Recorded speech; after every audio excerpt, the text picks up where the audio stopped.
The tree of liberty has been thirsty for too long. I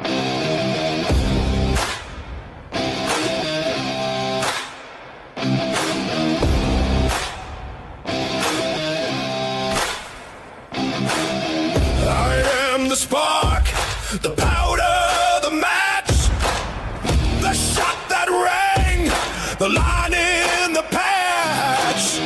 I am the night they tossed the tea, the oath they swore to die free. You can chain my hands, you can break my bones, but you'll never own my soul. I am the fire in the midnight sky, the reason tyrants die. I am 1776, lightning, thunder, iron, and grit. Every musket, every fist. I am 1776. Oh, oh, oh, oh, oh. I am 1776.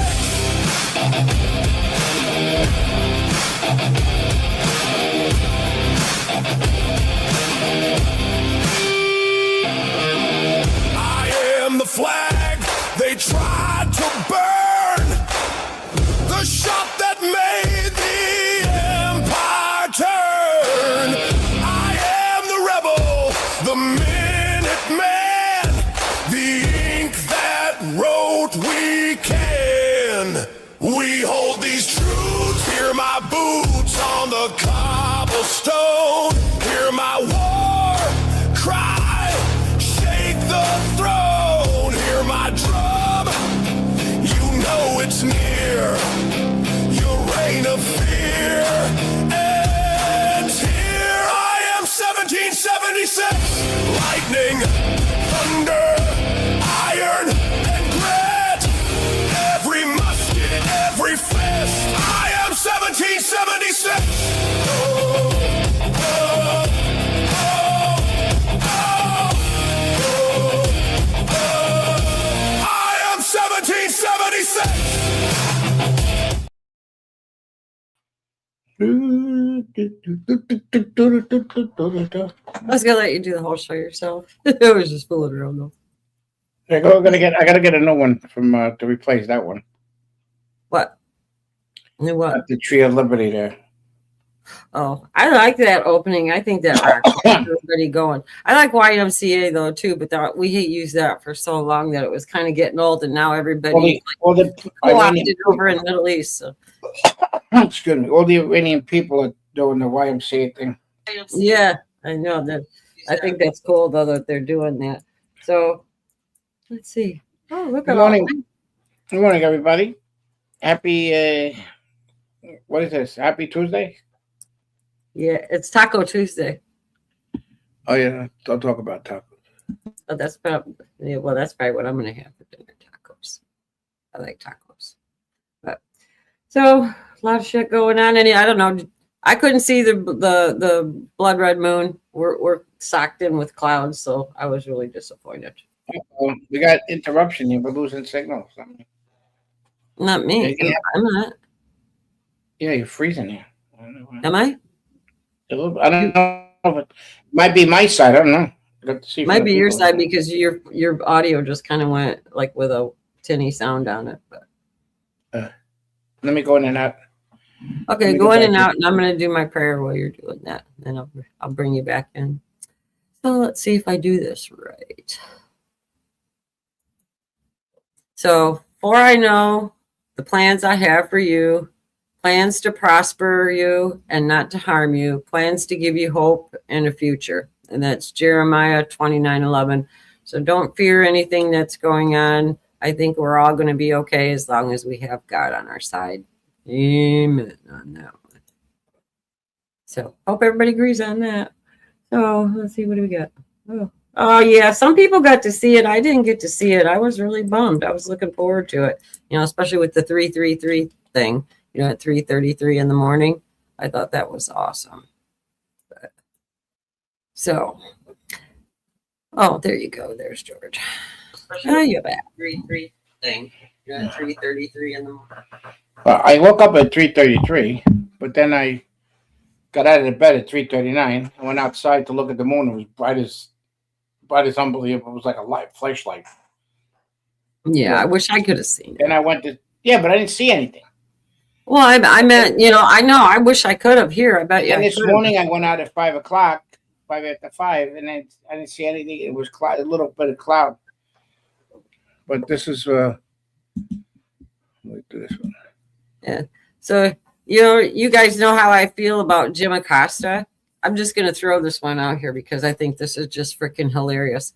So Acosta, how he sucks and he's afraid of Scott Jennings and everything. He's panicking because of the buyout of CNN by Paramount because it's going to be not MAGA, but they're going to be starting to alter their content a little bit. Listen to him whine. This is great. Scott Jennings anchoring the CBS Evening News or anchoring AC 360 and talking about what a great president Donald Trump is and how do we want Scott Jennings anchoring the CBS Evening News or anchoring AC 360 and talking about what a great president Donald Trump is and how he's the best president since George Washington and Abraham Lincoln? I mean, what kind of crazy Stranger Things upside down world are we going to become if that's the kind of news and information that we have pumping out over the airwaves in this country? It sounds to me that that's exactly what Donald Trump wants. All you have to do is go inside his twisted mind. I mean, just the other day, he was tweeting about sending a hospital boat to Greenland. He can't even stay awake at his own events. Sit down. And this is the guy who's gonna cow these giant media properties into combining into one another and becoming propaganda arms of his administration. I mean, what kind of crazy 1984? You know what I got to say to that? This is great. Here's my prop for today. That's what I say to Acosta right there. That's it. He's panicking. He's panicking because he knows CNN's format's going to end up having to change. They're not going to be allowed to do the bullshit that they're doing now. They're going to get stomped right down on the neck on some of the crap. Well, they're making the FCC investigate all those channels. I think it's funnier than heck. I mean, talk about a crybaby. That's why I kept saying, "Sit down, sit down." He's such a turd. He is. I don't even know who watches him really. Well, I do because I saw it and I put it up, but it was like for this show. Otherwise, I wouldn't even be paying attention. But I thought it was just hilarious. Well, all these Democrats are saying how the bombing, it's a war act, and it's a military action. So now they got to go through all this bullshit at Congress, and then again, as we all know, the Democrats stick all together, but the Republicans don't, because now there's some Republicans and they're worried about because of the midterms that come in. There's elections this week, I believe. Yeah, our primary is May 5th. Well, there's a big one in Texas. There's a primary for the Democrats with Rockin' Crockett. Rockin' Crockett? Yes, she's going to be. She's going some other Democrats, and then you got primary of the Republicans. You got Corbyn. He's a useless piece of shit, and Corcoran, and then you got Paxton. I hope he wins. He's a great guy. He's a great attorney. He was a great attorney. And the Bush family tried to take him down. And then you got Wesley. He's running the black guy. Good morning. Hey, he looked like he was driving. I just saw a car go by. Well, yeah, I'm parked in the. No, I see. Here. No pineapple man behind you today, or anybody? No. No. That's I just rolled in to the parking lot. So, how's everybody doing? Very good. Got the. I got up. I was telling everybody I woke up this morning at 3:33 for some reason, and then by the time I got out of bed it was 3:39, and then I went outside to look at the moon. It was like a flashlight. It was very, very bright. So there was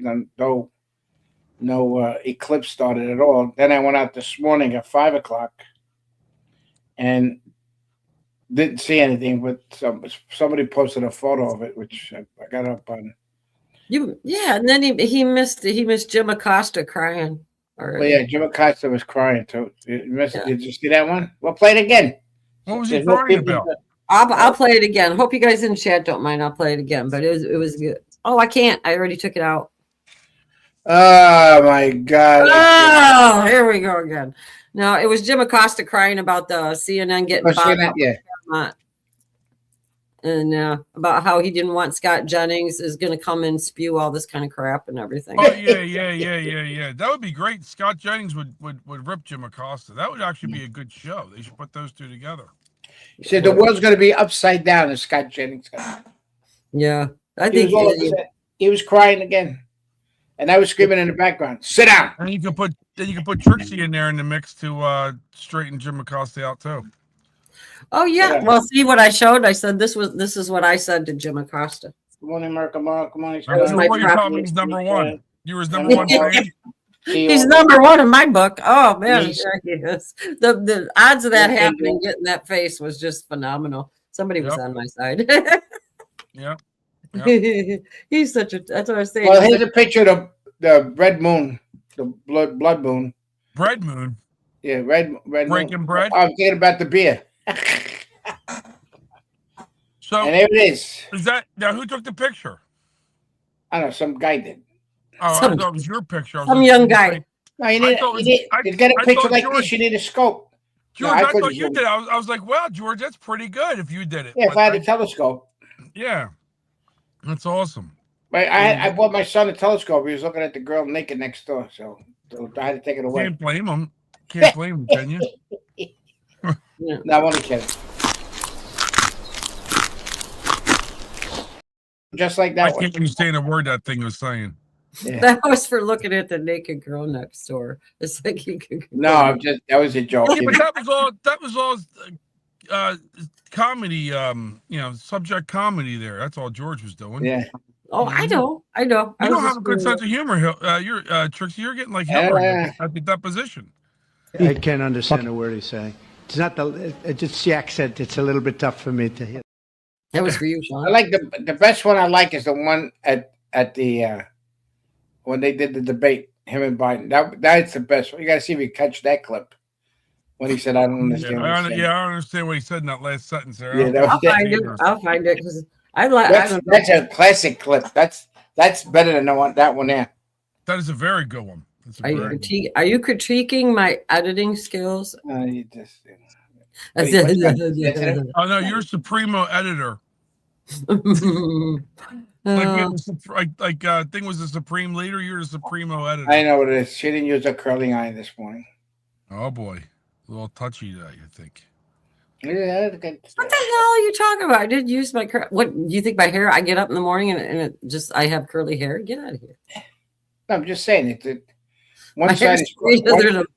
No, there's one side crooked than the other. That's why it's. Yeah. Well, you know what? You're just wait. I'll get you back before the end of the day. So, do you guys see? I'll tell you. Yeah, we're just fooling around. You know. I know. So, do you guys see that? Gotta touch your hair. Watch how many times she touches her hair now. Watch. You stop. Did you see Melania Trump open up the UN Security Council? Very good. Yes. Yep. Melania was there. She was. I think that's the first time. I think that's the first time in history, right, that a sitting first lady actually, did that. Yes, Stacy just told me to burn you with my curling here, George. I know where I'd burn them too. Let's play this. Rule 39 of the Council's Provisional Rules of Procedure. I invite Ms. Rosemary DiCarlo, Undersecretary General of Political and Peace-Building Affairs, to participate in this meeting.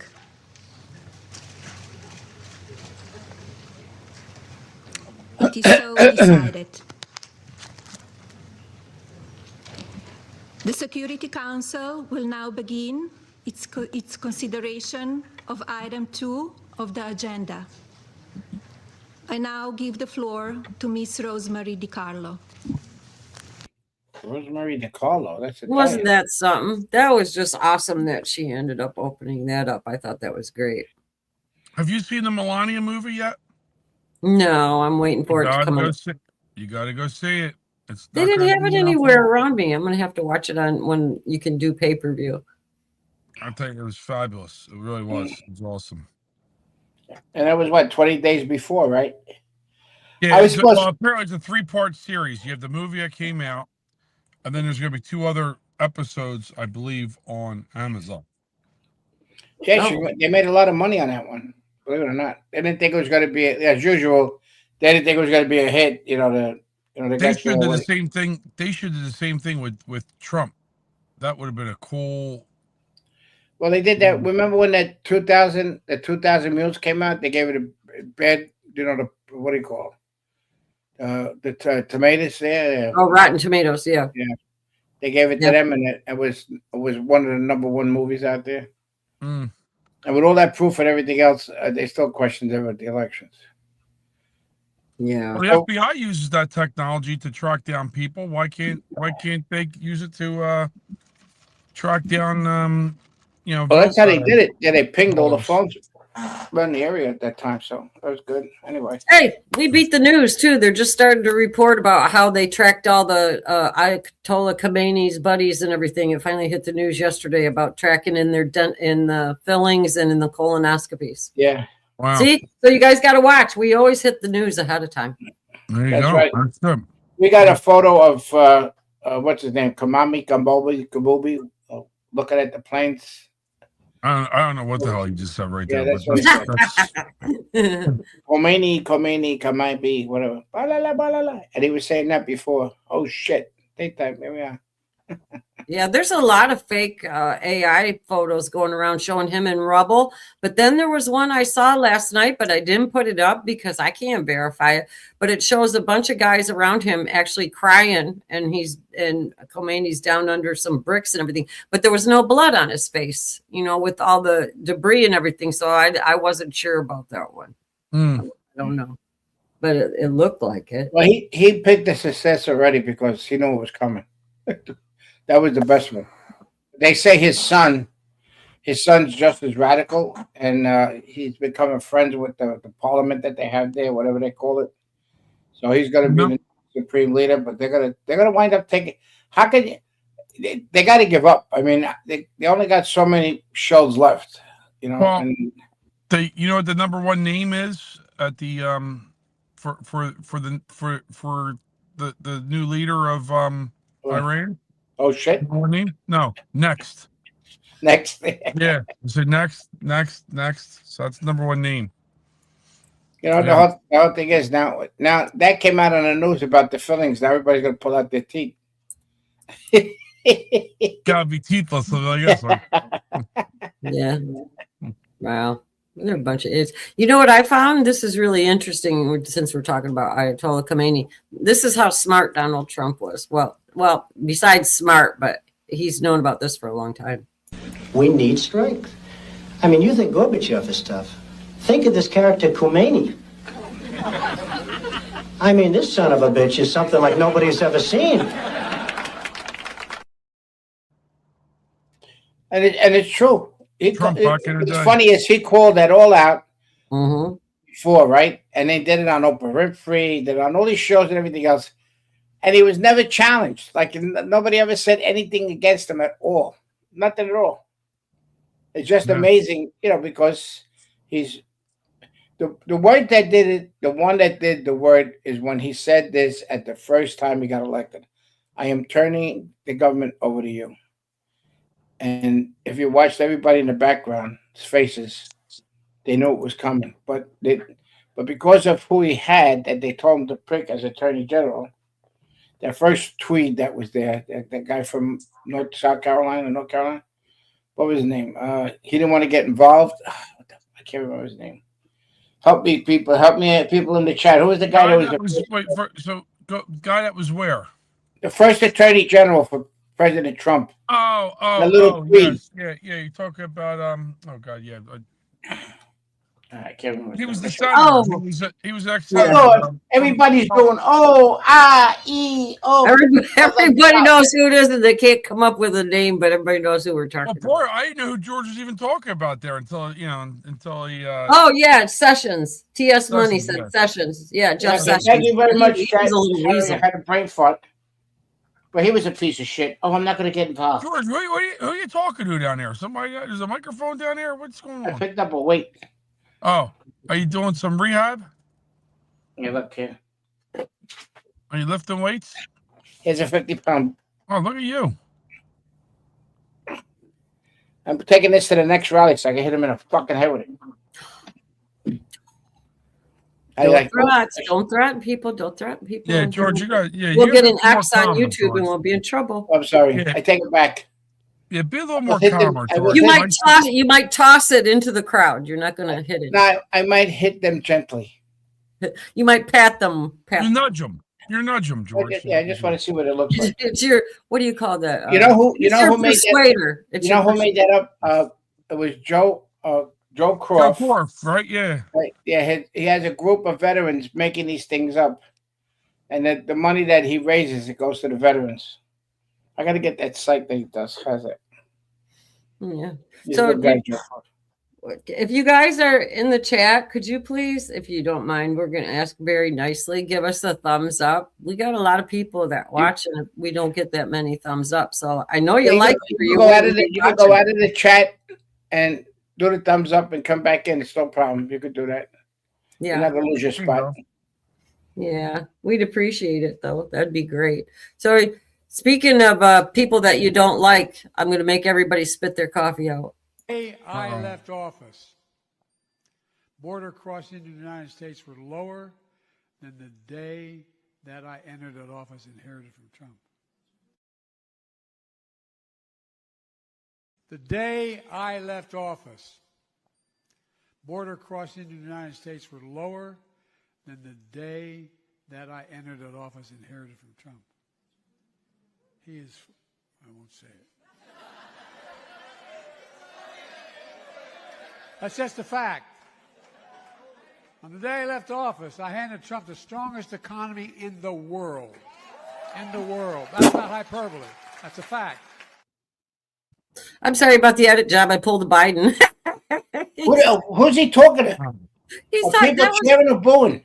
it was, yeah, no, they were cheering. It was a Democratic thing that was either Friday or Saturday, and he came out and just spilled the biggest line of BS about the edit job was just like him though, where he said one line and then repeated it again. I don't think he knows what he said in that last sentence either. You should play What's the Name Now guy. I can't understand the thing you say.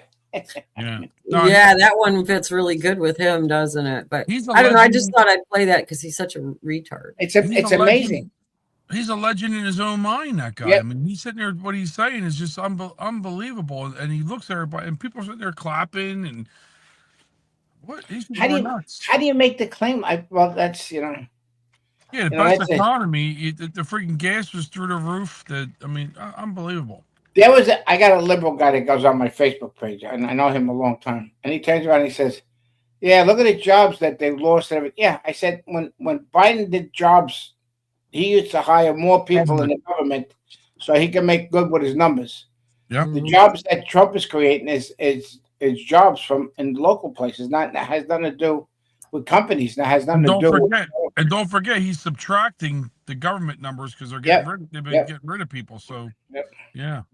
And you know what was even funnier is at that meeting that he went to when he first walked in, there was a handicapped woman sitting in a wheelchair. She had a cell phone.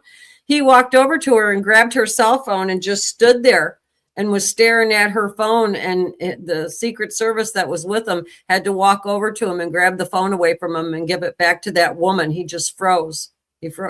So there's still something seriously wrong with him. And they said cancer spread through all of his bones and everything, but they're still dragging him out, trying to rile up the base. He ain't got cancer. He's got term limits that they're going to tell him to kill. He's got suicide weekend coming up is what he's got. McCain, the same thing with McCain. All of a sudden they said, oh, he got cancer. All of a sudden, next day he was dead. They gave him a pill. They're going to give this guy a pill too before he goes to front and the committees or anything. So So just for, you're talking about jobs, right? Like government jobs. Just taking the our first lady, since we had our first lady on that you put the video up with at the UN, and going back to Biden here, the previous first lady, Joe Biden had a White House staff of 23, costing taxpayers $2.4 million per year. First Lady Melania Trump has cut the size of the office of the First Lady's staff to just 5, saving taxpayers $1.7 million per year.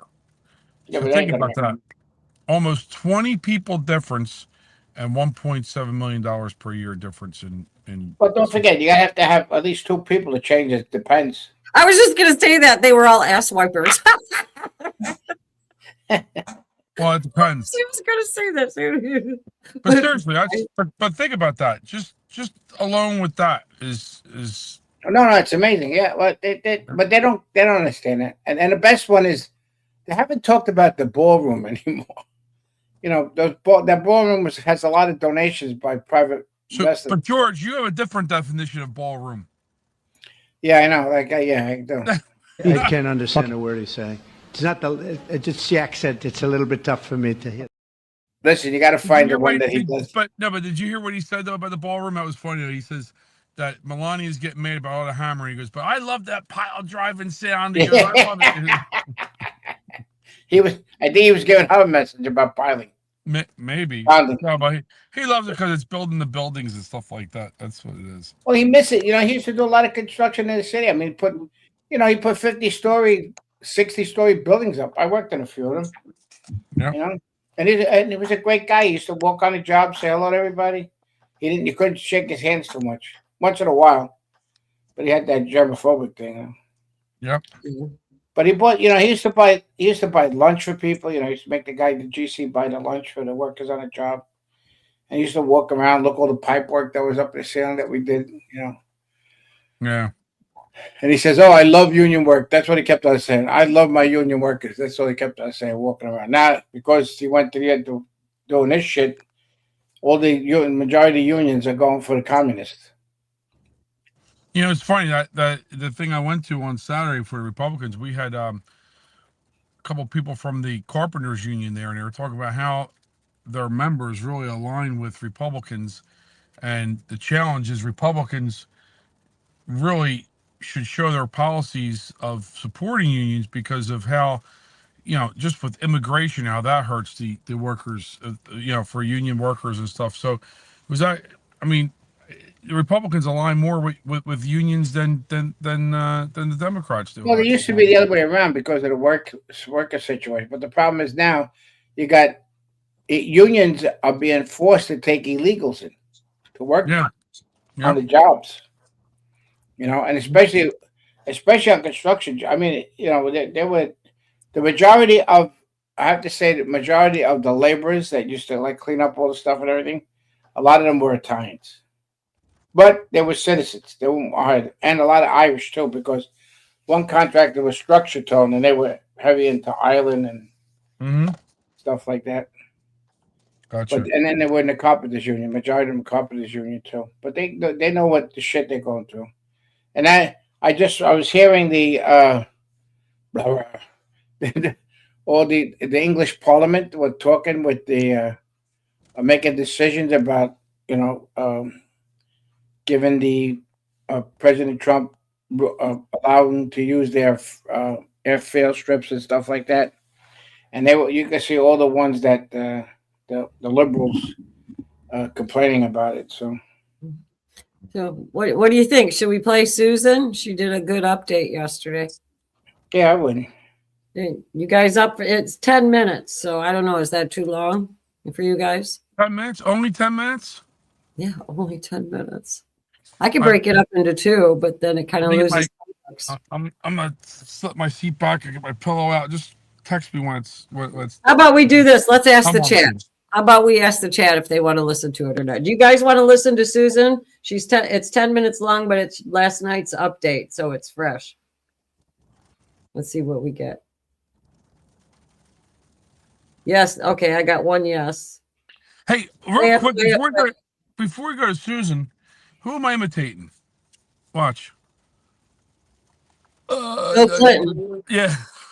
Did you I see got her it. shaking? Was she Yeah, shaking because, like, what the I heck? got that clip. I All got right. All right. So I won't talk about it yet then. All right. Okay. Okay, they're all saying yes, yes, yes. They want to hear Susan. Okay, I got so coffee okay, all over me now. That's because all the women just agree with you. That's it. I told everyone I Oh, see, yeah, yes, yes, yes. Trixie. Yeah, Trixie. Yes, yes. Yes, Trixie, oh, Trixie's so wonderful. We're so happy to have her. I can't understand a word he's saying. It's not just the accent. It's a little bit tough for me to hear.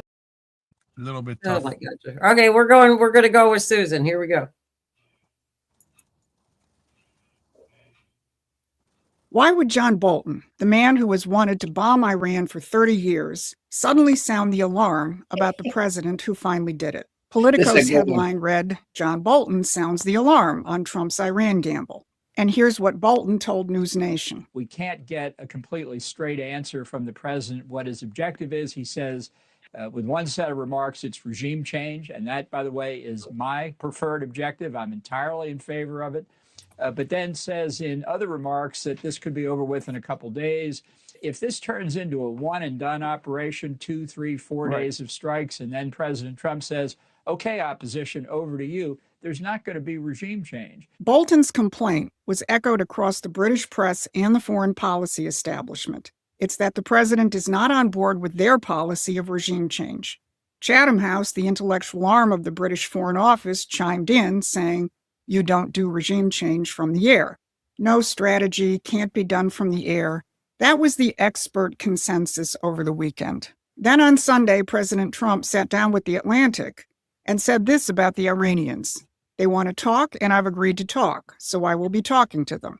They should have done it sooner. They waited too long. Iran's new leadership called Washington, not London, and Trump answered. Now, the left is denouncing the strike. The neocons are worried Trump won't manage it correctly, and everyone is arguing about whether it will succeed, all assuming the same thing about what success means. What none of them understand is that the president's policy is a rejection of more than 100 years of geopolitics, what's known as the Great Game. And key operatives of that Great Game, like former Prince Andrew, are now on the chopping block, and that is not a coincidence. I'm Susan Kokinda, and I've been tracking how British geopolitics has subverted American foreign policy for over a century. That is, until now. So if you want to follow this fight, please hit the like, subscribe, and share buttons so we can stay in touch and expand our reach. Today, I'm going to show you 3 things that are actually one. First, why the president's strategy is leaving the neocons and the British on the sideline. Second, how the Iran strike has cracked the special relationship wide open and in public. And third, how the men who personally ran the inside of the special relationship are now under arrest. The end of geopolitics is the thread running through all of this. So let's be precise about what Bolton actually said. The Politico reporter asked Bolton, do you think the president and his team have fully considered all the consequences? And Bolton said, it would be different from his normal behavior, to say the least, because he doesn't particularly think strategically. He can swing wildly on a given issue in the course of the day, and he's obviously swung all the way from where he was in the first term to regime change, and he could swing back. But Bolton's fear isn't that Trump acted. His fear is that Trump might not finish the job on Bolton's terms. Because what he means by strategic thinking is committing the U.S. to a fully managed regime change architecture. Transition teams, Western-approved successor networks, in other words, replace one controlled regime with another. And Trump is not using that playbook. Now, here's Ann Applebaum, who's got one of the most severe cases of TDS, writing in The Atlantic on the same weekend. Trump has no plan for the Iranian people. Now, apparently, Ann didn't read what her own publication was about to print, because the man she said had no plan had already agreed to talk to Tehran. So one of the flagship journals of the foreign policy establishment ran both pieces in the same weekend. That tells you everything about the state of expert opinion right now. Then along came Bronwyn Maddox, the director of Chatham House. You don't do regime change from the air. Chatham House has enthusiastically justified every regime change. from Libya, Syria, Iraq to Ukraine, never once worrying about whether it could be done from the air. Their concern isn't that regime change will fail. Their concern is that it's being done without them, without their opposition networks and their transition governments. Bolton, Applebaum, Chatham House, they're all standing outside the room, and they can't even find the door. The old players are gone. The Bolton regime change architecture doesn't apply to a leadership that wasn't part of the old game. Iran's new leadership is calling Washington because Washington is the only party that actually changed anything. The British have played the great game in the shadows for over 100 years. Now it's in the open, and it's being stymied. So if you want to understand how this is unfolding, subscribe to Promethean Action's free newsletter. The link is below. Now let's talk about what the Iran strike did to the so-called special relationship, because this is where over 100 years of British manipulation of American policy is shattering right out in the open. When the strikes began on Saturday, Britain's position was extraordinary. The UK was informed Friday afternoon, not included. Starmer refused to let the US use the British bases in Diego Garcia or in Britain itself. Britain refused not because it developed a conscience about international law. It refused because it's no longer running the table. And the British press admitted that it is the end of the game for the special relationship, with a headline that read, "Starmer faces greater quandary over special relationship after Iran attack." And that article pointed out that Starmer appears to have had little influence on Trump, who went ahead regardless. Now, a conservative British channel put it even more bluntly in terms of the damage that's been done to the special relationship. What are the implications, Piers Pottinger, for the special relationship in the context of Starmer's refusal to help?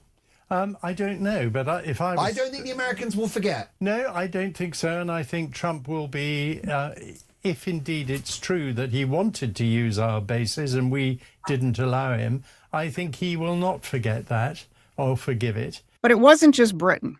France, Germany, and the UK issued a joint statement clarifying first and foremost they did not participate in the strikes. Not a statement of strategy, a statement of absence. And the best the European Union could manage was Ursula von der Leyen sending a message to the Crown Prince of Saudi Arabia. And here's what she said. As our strategic partner, we will work closely with you to de-escalate and safeguard regional stability. You can count on our full support in these turbulent times. The European Union Gulf Cooperation Council partnership will only get stronger in the period ahead. Now, the responses to this on X were brutal. One commentator appropriately rephrased it, quote, "In other words, Trump won't take my call, and we have no clue what's going on." That's exactly right. And the statesman drilled down on the same point. The Iran war makes it official. America is breaking with Europe. So the special relationship is cracking in public.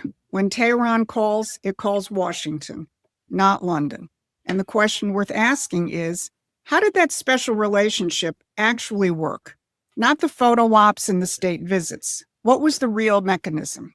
Part of the answer is former Prince Andrew.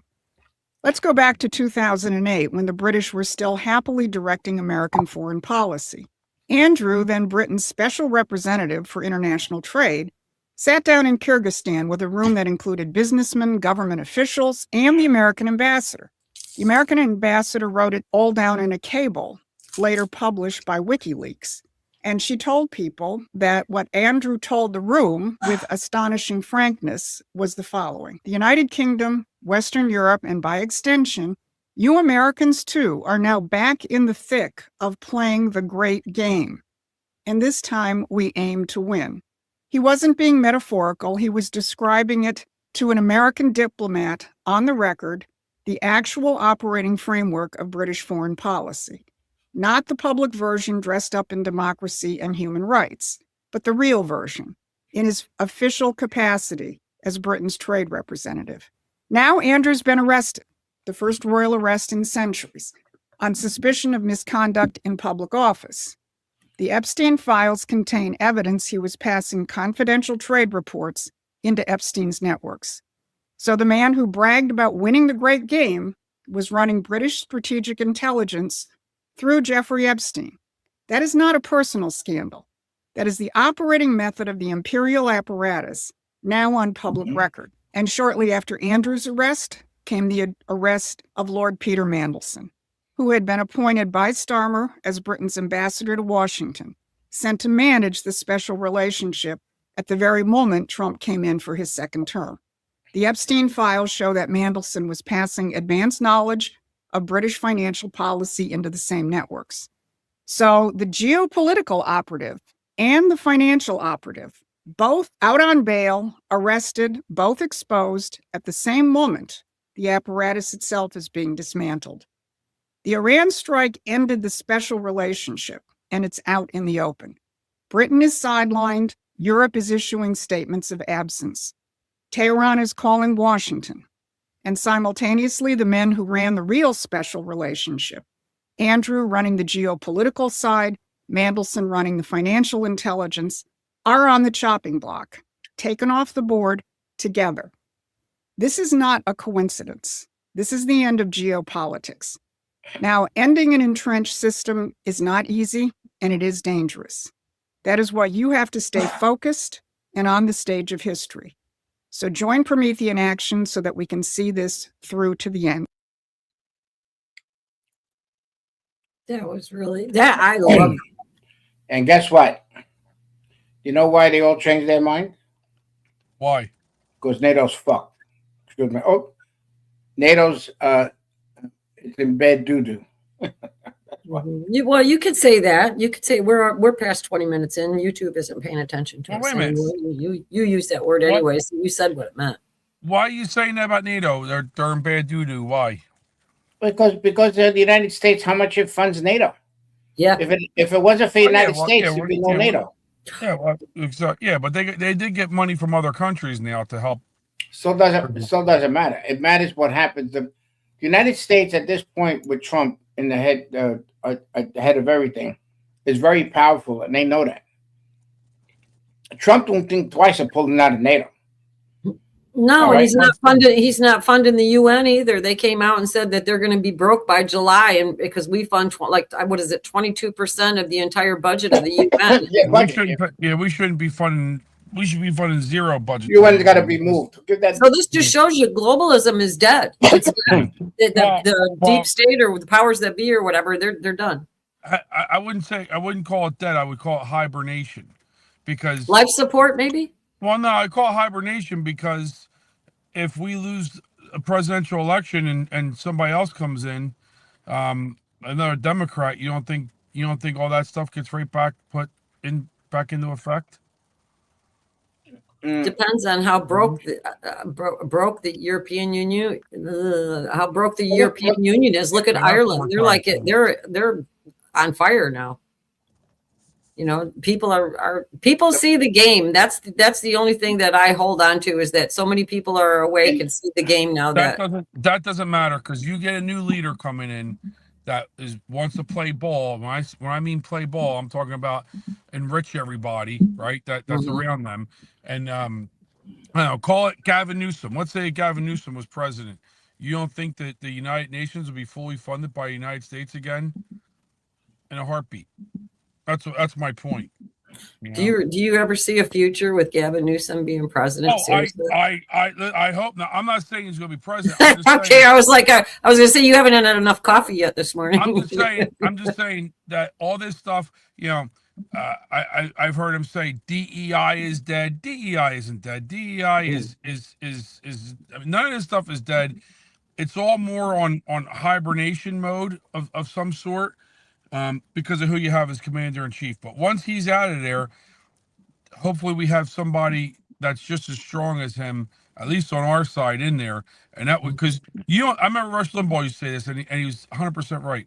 One election doesn't change anything. You need multiple elections to change stuff, and that's what we need. We need, another 12 years at least. Well, yeah, you got to have a structural foundation in order to carry out America First agenda. If you really want our country to continue that. Yeah. I mean, I totally agree with you, but I'm just hoping. I'm always an optimist. I always hope that enough people have paid attention that we can really change it. But this is our last chance, I think, to really change it. Oh yeah, yeah. Well, it's Trump's saving America, without a doubt. Well, if we don't pay attention and think that this is not going to happen in this country, do you see that one that says mayor of? I'll take the other ones out. Oh, Yes, I got it. all right, You play want me that. to- Yeah, and A this Muslim. this is what they're afraid The of. mayor of Birmingham is a Muslim. The mayor of Oxford is a Muslim. The mayor of Luton is a Muslim. The mayor of Blackburn is a Muslim. The mayor of Sheffield is a Muslim. The mayor of Brighton is a Muslim. All of this was achieved by only 4 million Muslims out of the 68 million people in United Kingdom. Today in England, there are over 2,000 mosques. There are over 100 Sharia courts in England, and there are more than 50 Sharia councils. 78% of Muslim women do not work and receive state support and free accommodation. 63% of Muslims do not work and Do you understand this picture? The women What's gonna probably happen? aren't allowed to work. That's probably why so much high percentage of them doesn't work. Maybe Yeah, but they're what not ready. their government is paying for all their benefits. That's the whole thing. Exactly what's happening here. You know what I'm saying? It's not that far, and that's why Britain didn't want to jump in right away because they're worried about the Muslim population. They're worried about terrorist attacks there and everything else. So that Well, it's a very good point. Yeah, absolutely. so they're all walking. walk Even among France is gone. they walk England is among them. gone. But the problem is the people got to rise up, and if we're not careful, the first bait, the first hook on the fish was the mayor in New York. That was the first stepping stone. And they got. In fact, we had that other video the other day that the guy couldn't even speak English. He had an interpreter, and he was the mayor of the of the city. Yeah, where was he mayor at? The guy who can't speak English in America. I don't know. I forgot. That just proves to show you. It was somewhere in Massachusetts. That just Yeah, goes to show you Massachusetts, you could accomplish anything in America. You can even be That's mayor of a right. city and not be able to speak. And he's not even a citizen. How's that one? Yeah. Well, because the opportunity's there. It's just they fail to grasp it. Everybody has equal opportunity. It's your own Look, problem if you don't. The mayor in Boston. If she's not a full-blown Chinese spy communist, I don't know what is.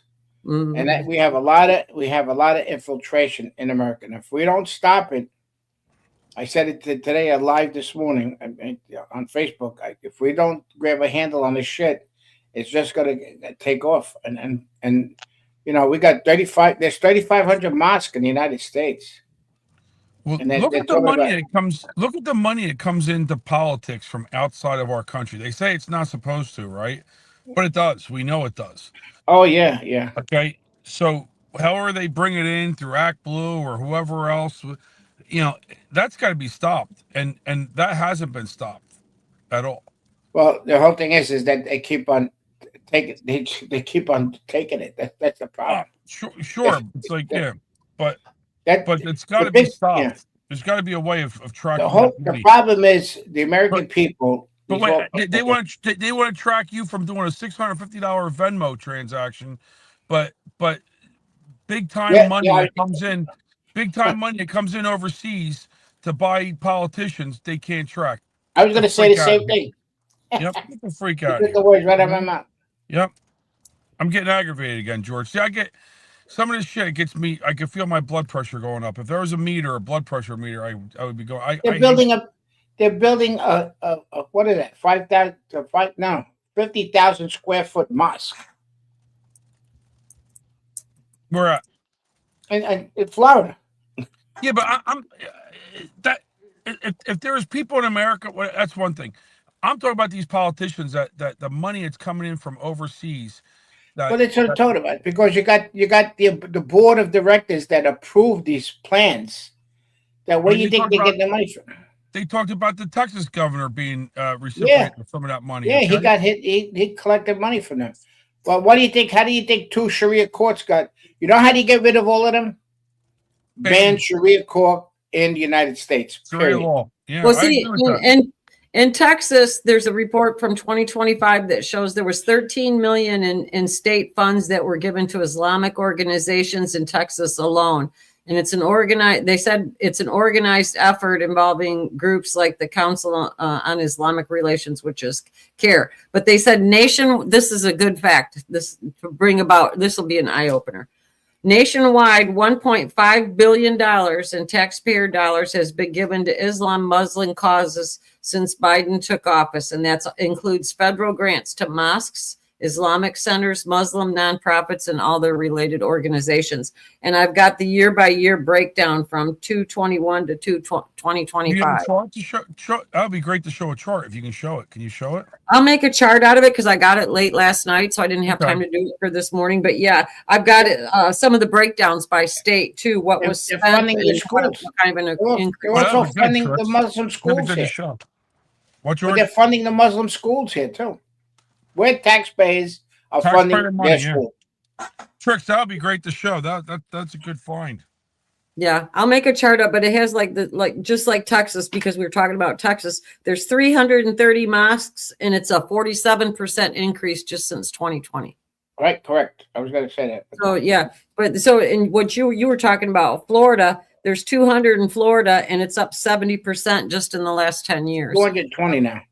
That's what it said. It said no, but the 200 you're saying is from 2024. It's an update. These are through. This is what I've got is through 2025. But I'll be that's what I'm saying. New Jersey today.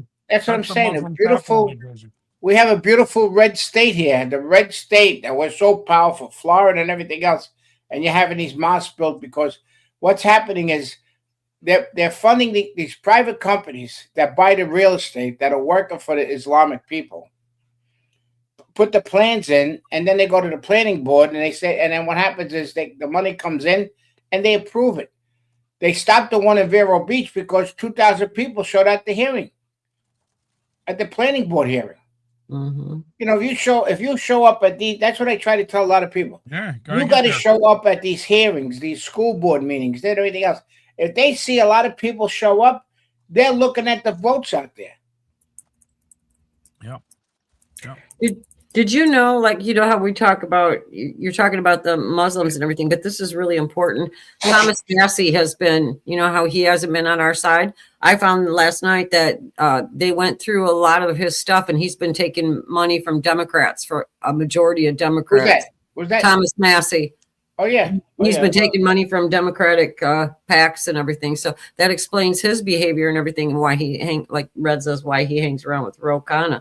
But yeah, but the people in our government on our own side, I'm gonna call them out because they're not doing anything about it. And I don't know if they're afraid because they're going to be called, Islamophobes or whatever the hell it is. I have no idea, but it's time that they stood up and did something about it before the midterms, because people are getting really, really fed up with this shit. They're going to lose registration, and Republicans and the Dems are going to end up taking over primaries that way, because we're going to end up going independent, because you're going to end up having to go with the individual rather than the party, because they're not even cohesive anymore on anything.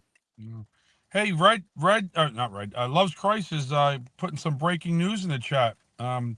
Israel just took out the place where they were gathered to put a new cleric Ayatollah, now sent to hell. And I just saw, as I was reading that, a Fox News alert came over my phone saying the same thing. I guess they were looking for new leadership.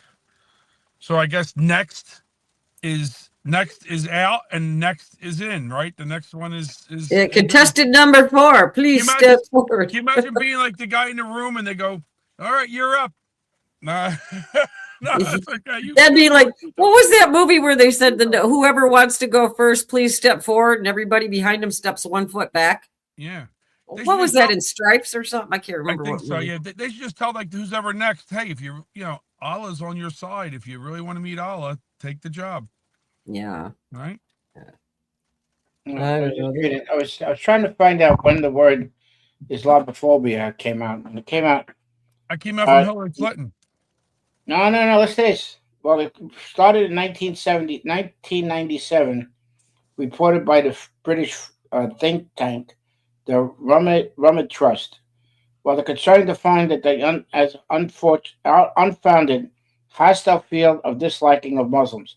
The term itself has earlier roots appeared in French as early as 1910 and in English in 1923. That's when the word came out English. So it was based upon England. But what happened is they brought the word out. Let me see. Let's see something else here.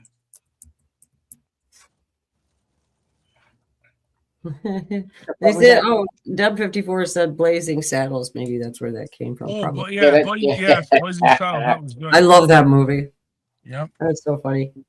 The word was really put out right after, because of the Muslims were worried about what the attack of 9/11.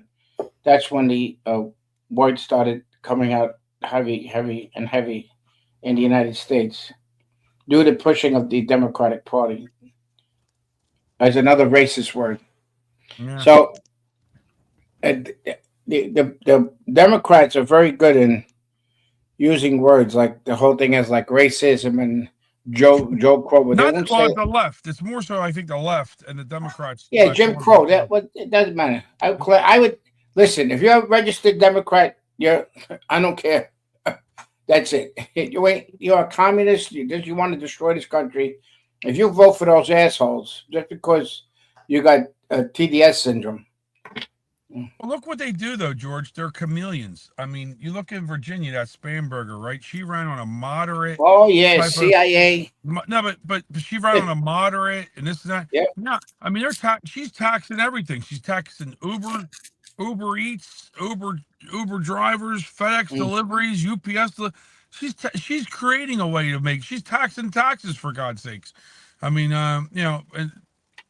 but she didn't run on that. No, because they'll tell you whatever you want to hear. Even the Republicans, the same thing. They'll tell you we defend the Second Amendment and the First Amendment and everything, and then tell them, explain to me what you mean about the First Amendment. Explain to me what you mean about the Second Amendment. They don't know. Did you read the Constitution? You take a note on the Constitution. You don't know what the rules are. That's a good question. How many people took an oath on the Constitution and didn't even read it? What, the ones in the Democrats? They took an oath on Mickey Mouse book.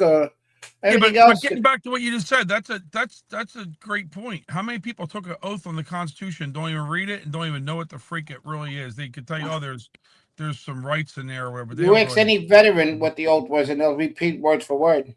Sure. I don't know. They come up with a phobia for everything. They do. I mean, because that's the only way. They can't defend any of their policies. They're absolutely indefensible because it's all anti-American. So the only thing they can do is name call. So that's their defense. That's it. You send me that. Their ignorance. I was trying to. I gotta find that video. There's actually look. Put that rally up. That protest up. This is just crazy. More people don't see what Tracy said. Yeah. You support the Ayatollah? That's right. Look at these fucking idiots. Fight the power. Fight the power. Fight the power. Fight the power.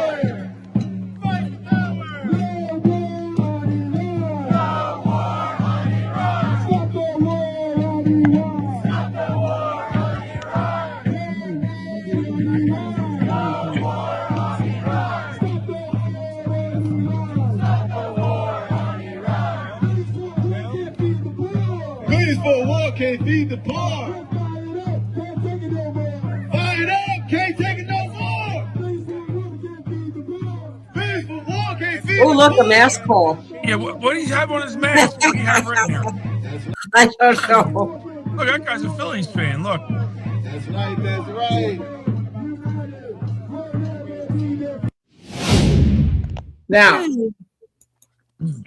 there was a what do you call it? An animated cartoon about it showed like a liberal, right?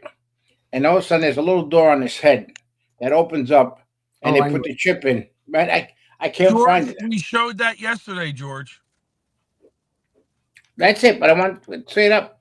Play yesterday's video. I know, I want everybody to put it up to show about this whole thing what we did. Oh, okay, yeah. What's this? Iranian women celebrate freedom. And they're doing the what do you call dance? Mm-hmm. They're doing Well, the this just goes YMCA with dance. it. Yeah, this goes right along with it. All these Karens are what's killing us.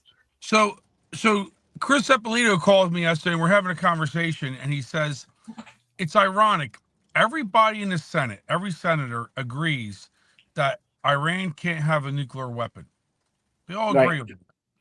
But then you go in and do this, and then you got people that are attacking Trump and whatever. Yeah, the only one that's got any sense is Fetterman on the Democrat side. Well, that's why I think every Democrat should get hit in the head with a hammer.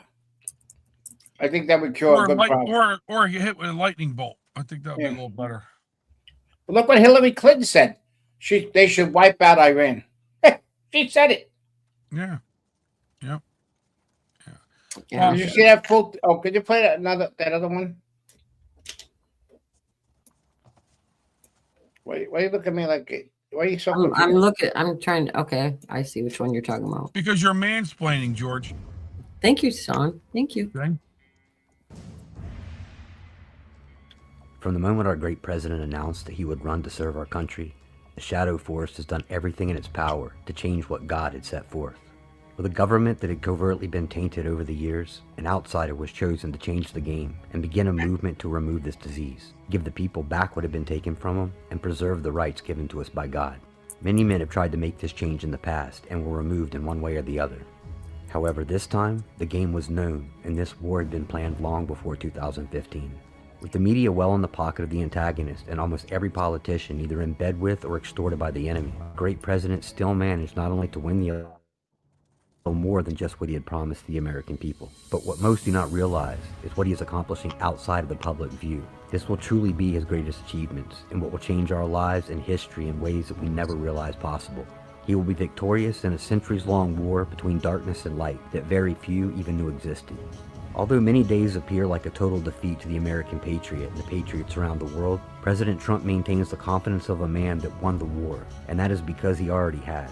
To make it easier to see what's happening, you must first understand how Trump operates, with moves straight out of Sun Tzu's Art of War.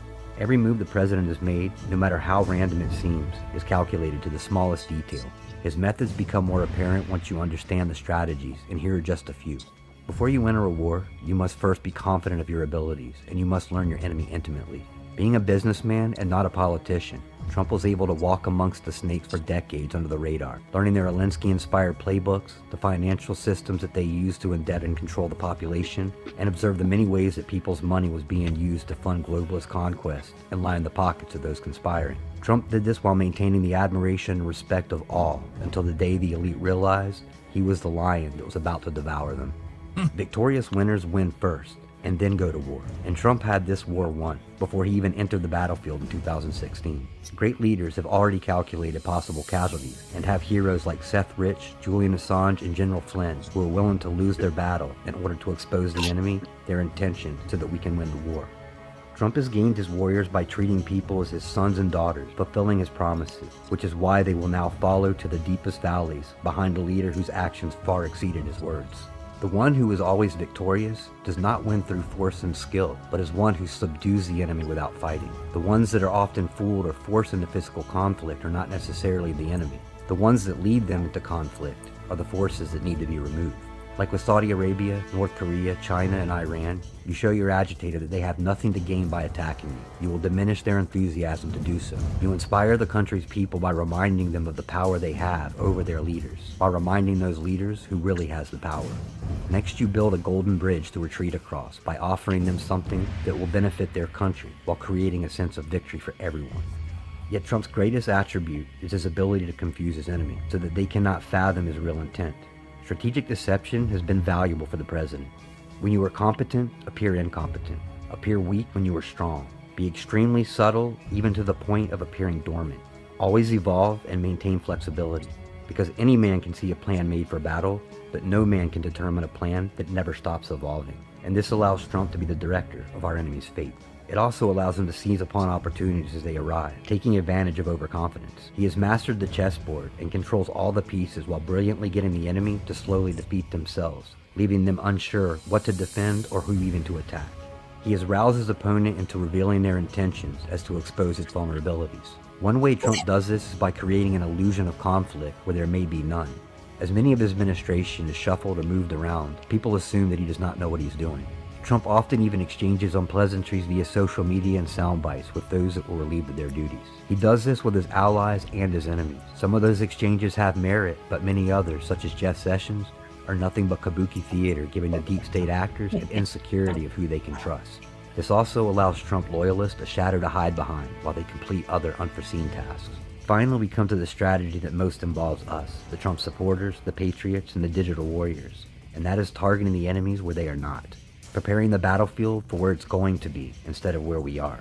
Everything Trump, the Patriots, and those that have already given their lives in pursuit of bringing dark to light have done will be in vain without the world waking up to the tyranny and the truth and feeling the impact of what has transpired, so generations from now do not let this transpire again. The military planning of the QAnon movement was the battlefield that was being prepared once the war reached this point. The information that has been archived and prepared through threads, videos, podcasts, and blogs reaches new eyes every day, despite the media push to portray us as violent conspirators. However, the number of new eyes fades in comparison to the amounts of viewers that will be searching for truth in this coming year. Many people that were on the fence will support Trump fully.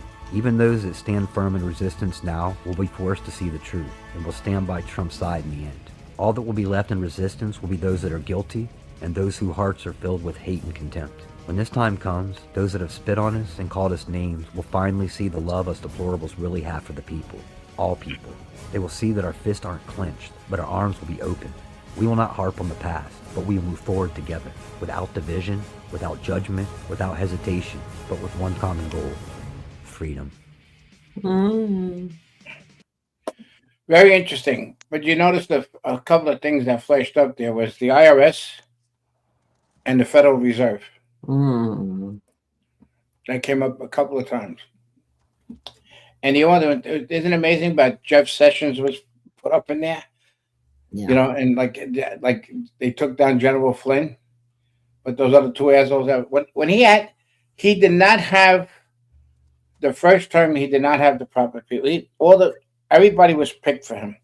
All the rhinos, all the deep state, and everything else. Yeah, they pushed people in there. They knew they were gonna be gatekeepers of everything, and kind of, yeah, absolutely, they did that. So the most important thing was that he's going to abolish the IRS and he's going to abolish the Federal Reserve. It's going to happen. Well, and if he does that, I don't know about that. I should have called you Thomas. No, but I'm just saying, because George, George, hang on. You could be optimistic about it, and I love your optimism. However, we gotta get through these midterms first, or nothing's fucking happening, my friend. No, you're 100% right. So if and I keep on saying, I said it again, that should be a 2026. That's why we need you on the show. That should be a 2026 call of action for the midterms: is vote us in, and we're gonna stop income taxes. We're gonna abolish income taxes. I mean, start. That's what they got to start. Well, don't forget. Hey, what's so funny, Trixie? Because I just see what he said that, Thomas. Because sometimes you sit on the fence with some of the stuff, and you're like, "Oh no," you know what I mean? Thomas, meaning Clarence Thomas? No, doubting Thomas. No, the Apostle Doubting Thomas. He was doubting about Jesus. There was doubting Thomas, the Apostle of Jesus. Oh, come on, George. I'm not on the fence. That's why we were laughing. I'm on the fence. I'm just saying, listen, George, I'm all about... We slowed it down for you, Sean, and it just went right over your head. Some things do go over my head. Listen, I'm all about abolishing the IRS and income tax and everything else, but I mean, it ain't going to happen if we don't win that. If we don't win those midterms, because we may not even have. Well, we're having him as president, but he'll be impeached again. Oh yeah, that's the thing. 100%. Yeah, yeah. Sean, you know when I tease, I do it out of love. See, right? I got USN said, "Poor Sean." See the abuse I go through. Hey, Sean, I consider you a brother. Yeah, I can call you any name I want. George, no, come on. I'm teasing. No, but I'm just saying we got to win the midterms. If we don't win those midterms, it's over. Man. Oh no, we're done. Yeah, we're done. But well done. And you heard Susan Rice and all of them. They're gonna come after everybody. Mm-hmm. That's what they're going to do. Yeah. Yeah. I mean, Yeah. because That's why shows like this. George, That's why shows like this are important. and I'm Yeah. all for abolishing the IRS and abolishing the income tax. But look at the struggle to get this Save America Act. Oh, please. I do. Okay. Now, not only do like 90% of Republicans want this to happen, but they say 78 or 80% of Democrats want this to happen. Yeah. This should be the easiest slam dunk legislation to go through Congress in the history of legislation. That's a because fucking it's problem. Trump. And it's a freaking problem. So unless we get a super majority, none of this shit's going to happen. Because anyway, I mean that's unfortunate. Well, what's his name? What's his name is going to Toon's house, Presley in South Dakota.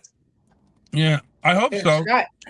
Yeah, Scott's going there. He's got the dates and everything. I mean, it's just ridiculous. Whose house is he going to? Tune. Thune. He's going to change his tune. Blah, blah, blah, blah, blah, blah, blah. I can't understand a word he's saying. It's not it's the accent. It's a little bit tough for me to hear. I thought it was Thune, not Tune. Yeah, he's got it's Thune. I'm going to tune you right out. That's how George has got to change his tune on Thune. I'm an equal opportunity. Yeah, we ain't making no fun of you. That's why you guys slammed me all last week, so you just sit right back there and be quiet. Hey, Sean, she's very easy to set up. You're going to say all of a sudden about her hair, and all of a sudden she'll start touching her hair. Watch, she does it. One thing. Hey, Trix, what's going on down here with your hair? Yeah, it's like a little curly. There's more curls on one side. Look at it. Look at it.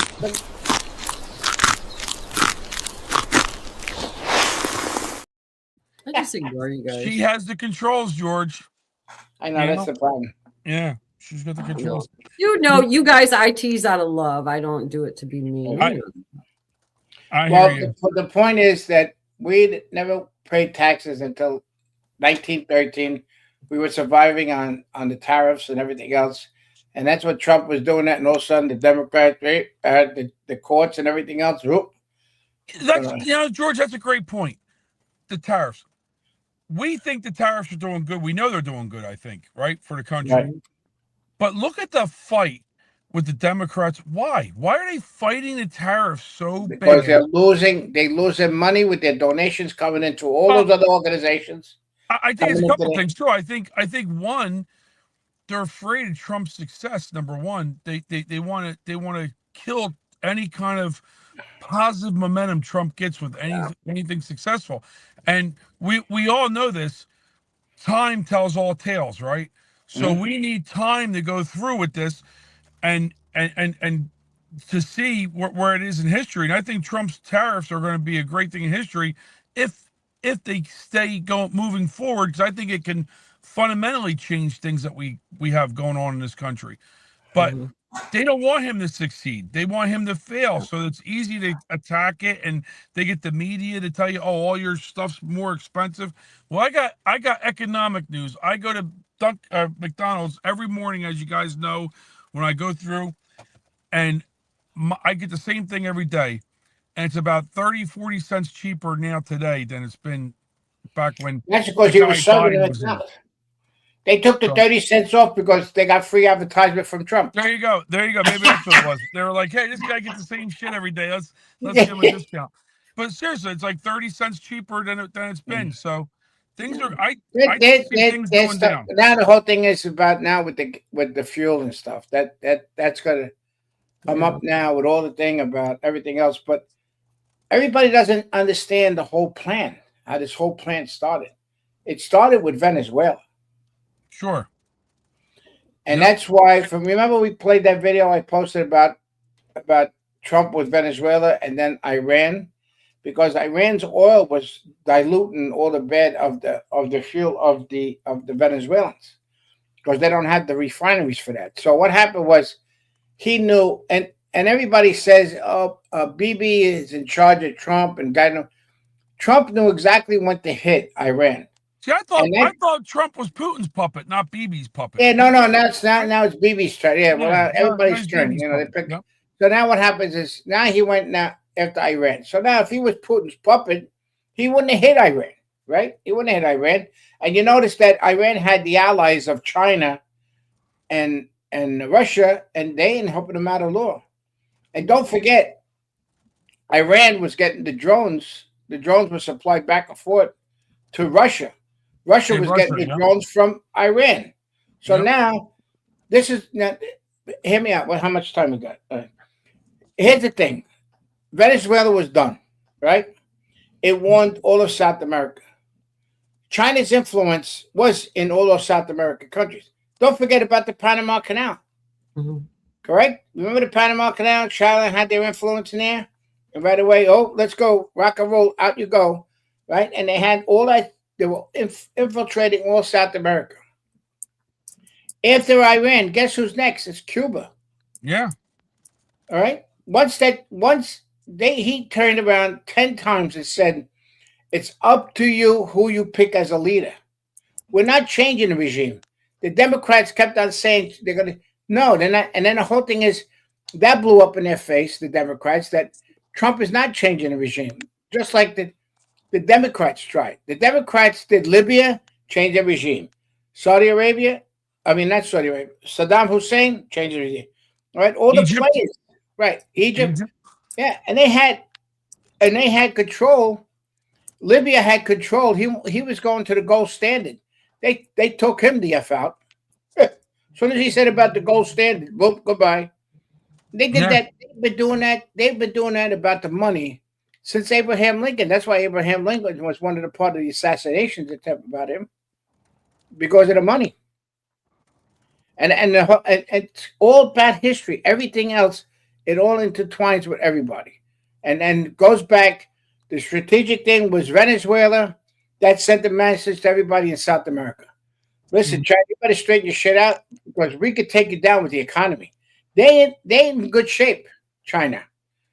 And then China's got some issues. Right. They got a lot of a billion people that are hungry. Russia's not in good shape either. Yep. You cut Russia's oil, so you know that they're not going to stop. Everybody's worried about the Straits of Hormuz. It's not going to happen there. They're not going to shut that strait down, because China's must have told Iran already, you better not do that shit, because everybody's oil is supplied by it. What? Let me ask you a question. Both of you have, we've heard about obviously Venezuela, right? We've heard obviously about Iran. What the hell's so funny? Lo just said the reason why your coffee's cheaper at McDonald's because you're getting the senior discount now. Oh, that's a good one. Oh, who said that, Fred? No, Low County. Lo said that. I'm sorry, I didn't mean to interrupt you, but that was a good one. Yeah, maybe they feel bad for me. Like, look at this old guy coming. Well, they see you going there all the time. Yeah. Anyway, we heard about obviously Venezuela, what happened. We heard about Iran, right? And then people are saying Cuba's next, but I haven't heard anybody mention anything about North Korea. Why do you think that is? Well, I didn't. What's his name? Called up Trump. Hey, brother, we okay? We're okay, right? Yeah, we're okay, right? Right, Donald, we're okay. But I guess why he didn't shoot North Korea, right? Yeah, but since Trump was arrested, once Trump was president, Korea didn't launch one missile, missile at one time. He knows what FAFO That's means. right. Fuck around and find out. You got it. Yeah, but isn't that crazy now? Yeah, but I'm just saying, it's all Rocket Man's back there going, "Oh, that's not funny. I'm being left out." I see Mark putting the chat. China has been at war with us for decades. Oh, absolutely true. That's you buy China stuff.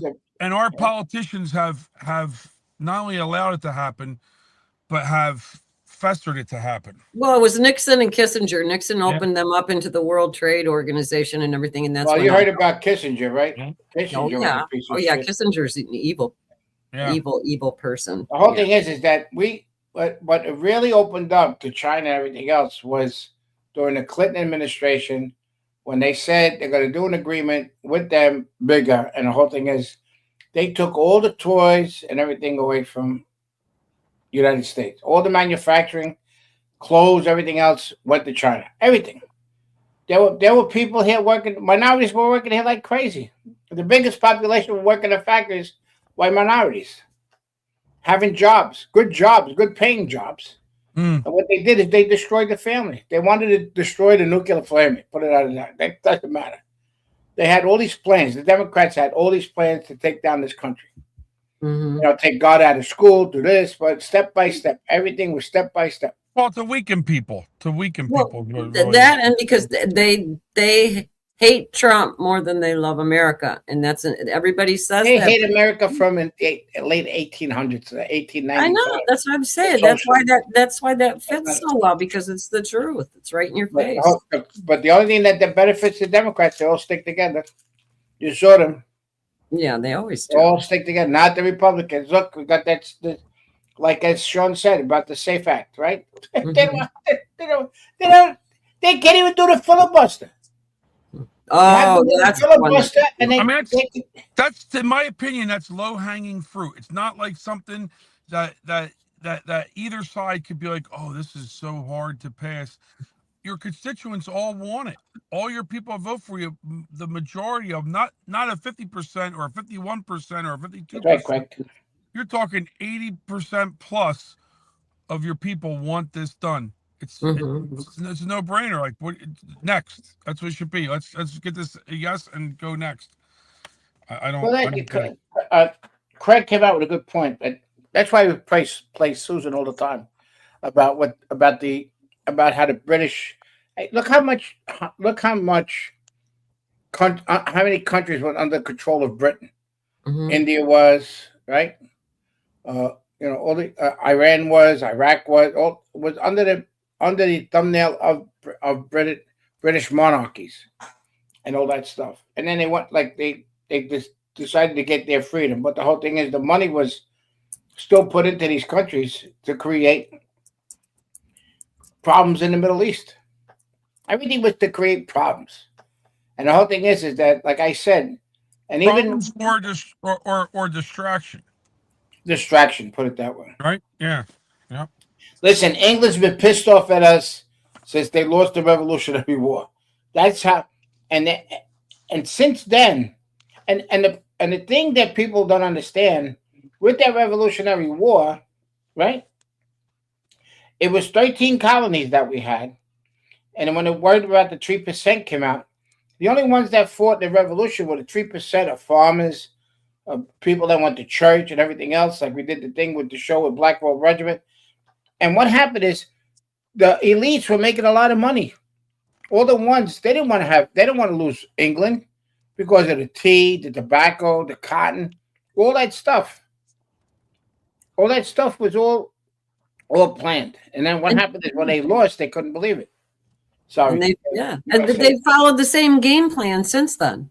Everything's been the same ever since then too. And so like they're talking in the chat here about, divide and conquer and all that kind of stuff. But it's like bread circuses, just like in the Roman times. They get us all divided enough to argue about stupid shit. And then the other ones, the uniparty just goes ahead and runs and does what they want while we're all distracted, arguing about really minute issues. And that's the huge problem. They attacked us in 18. I'll tell you what, Trump says it. The Democrats, they fall in line together. Republicans, they don't. And I saw it last night firsthand. I mean, we have a convention tonight for our candidates for Congress and for Senate.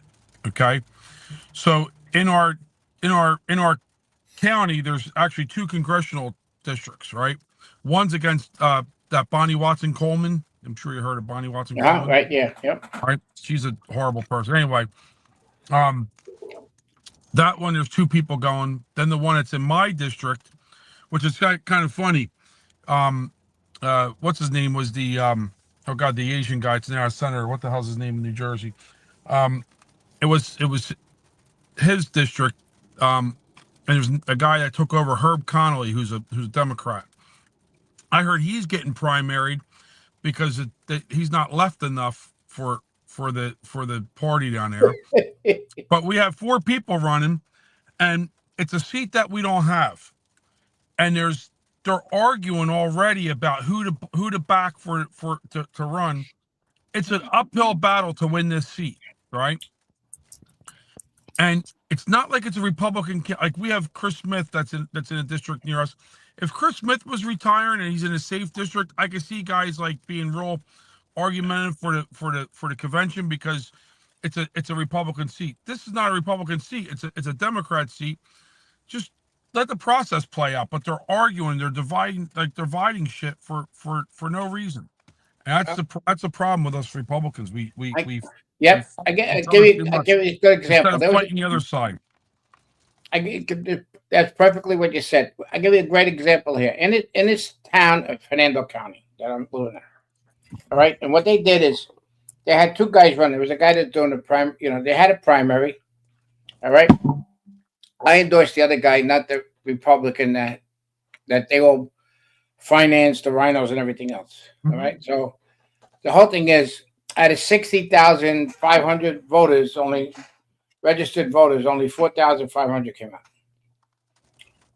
So the guy won. The guy that was the rhino was there. So now I got these assholes telling me, well, I'm voting. I'm not going to vote, or I'm going to vote for Democrat. I said, are you serious? So what I did, I endorsed the guy, the rhino, the Republican. I endorsed him. All right. And because I had to. You want to keep the seat Republican, you don't want to keep it to go to a Democrat.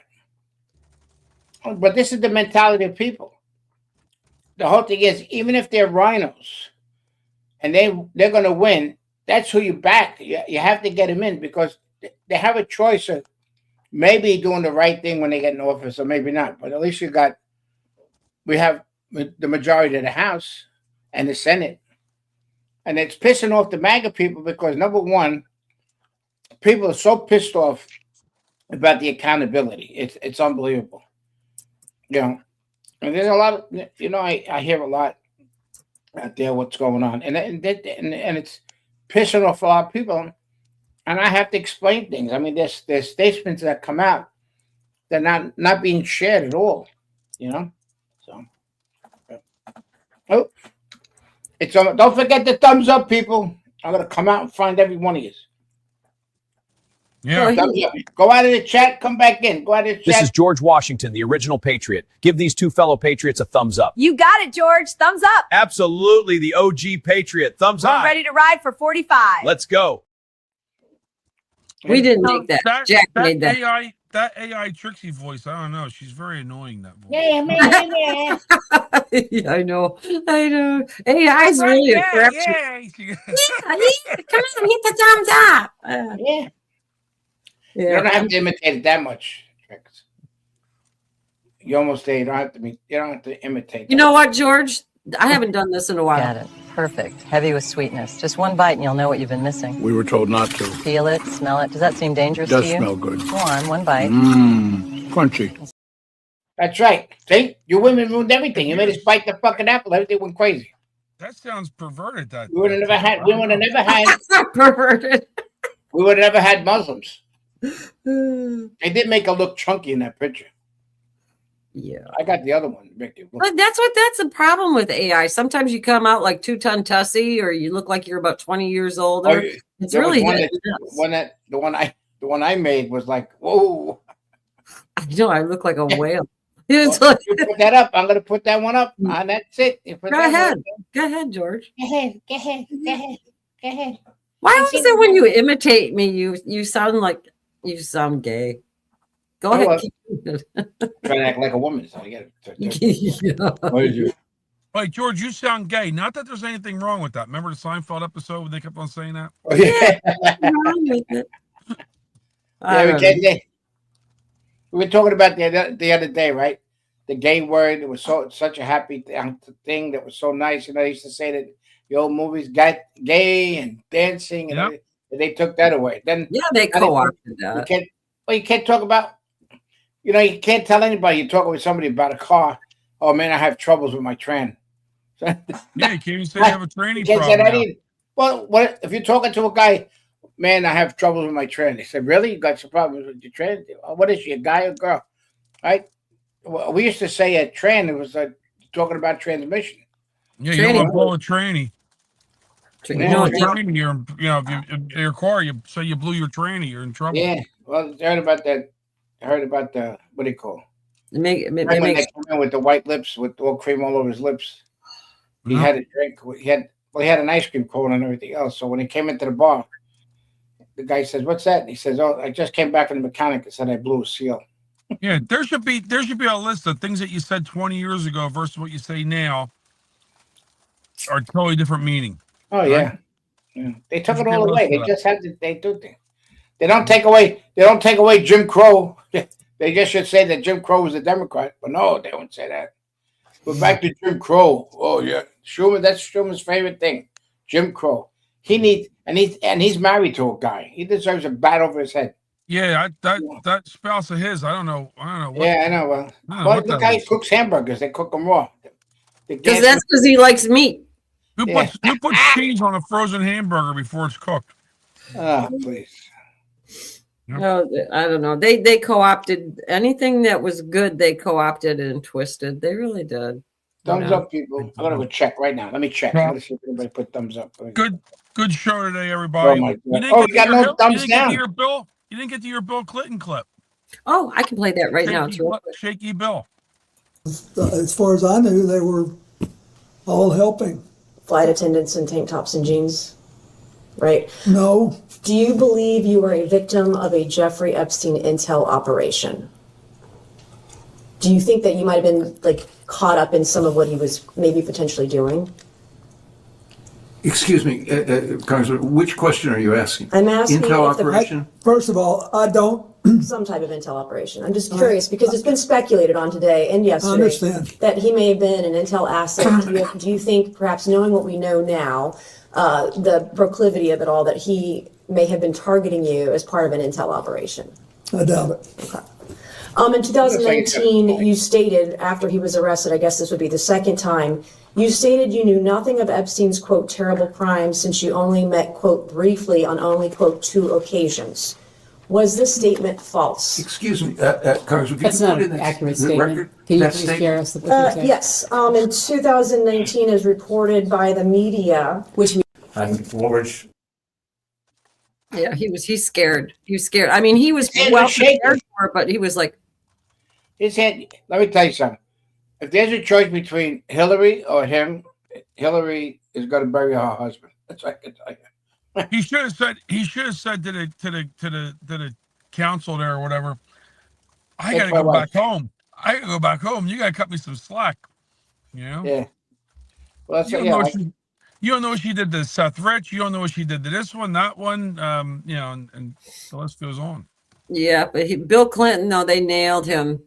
There was a lot of clips that were out yesterday that you could go with, but the shaking cup one, like when you mentioned it, Sean, it was like that was the one that stood out to me because as soon as they asked him about Epstein, he lost his composure. Yeah. He couldn't control his hand. well, the pictures are out there. Him in the pool with a kid. What do you? George, they don't know Epstein. They don't know who Epstein is. They already said that just because he came there don't mean they know him. Well, she got pissed off because Laura Barrett sent out some photos of Clinton.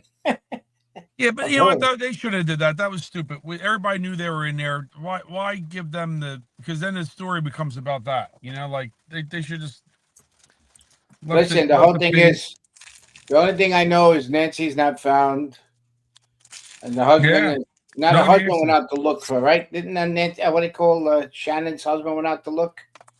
Oh, the son-in-law. Yeah. Yes, yeah. And now the thing's up $1 million. They ain't gonna. This woman's buried. I tell you right now. See, when the son-in-law They ripped that pacemaker out of her chest, and she's buried. If it comes out to the son-in-law, I'm gonna call my mother-in-law and say, "See, aren't I a good son-in-law? I never took you in."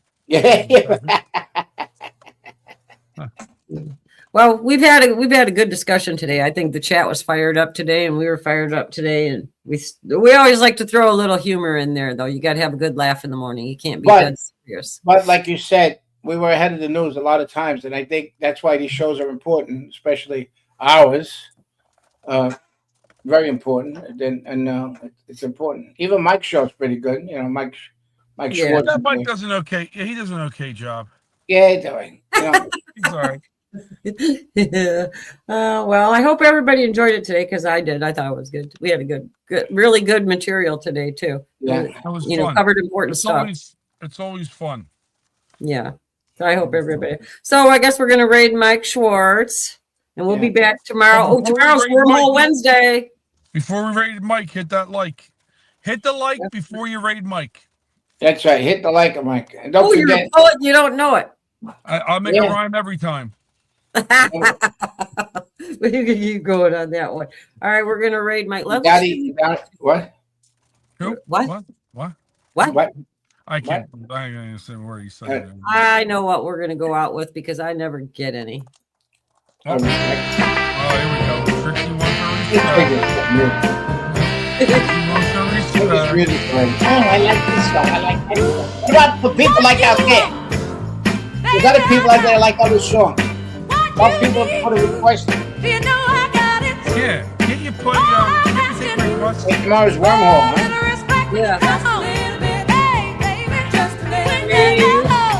3, 2, 1, great. What is my good one? I remember 13. It's going to go to college.